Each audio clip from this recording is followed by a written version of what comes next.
Real hasta la muerte.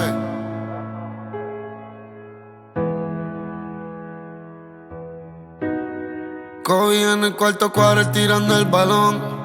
Si la mejor versión de mí cuando estoy bajo presión, será porque yo crecí en el calentón, donde la palabra amigo es sinónimo de traición. A los 15 años el banco nos iba a quitar la casa. Mi madre llorando dice todo va a estar bien y me abraza. Papi perdió el trabajo en Sony, eso es lo que pasa. Le se acabó el dinero y él no duerme ni descansa. Desde ese día yo me dediqué a la delincuencia. Abandoné los deportes y no temía las consecuencias. Mataron a mi amigo y lo vengamos con violencia. Y caminé con el diablo el resto de mi adolescencia. Bregué con droga por dinero y porque quería. Y me encantaba estar armado y correr de la policía. Un cristiano me dijo que un día me matarían. Me trataron de secuestrar y casi me moría.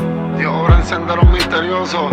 Un día me trataron de secuestrar, pero salí con vida. A los par de días me cogieron preso. Me habían dicho que se había muerto mi carrera, pero mírame ahora. Grabé con Yang y poco a poco gente me la daba. Salté unos par detrás y después grabé en esclava. Grabé si no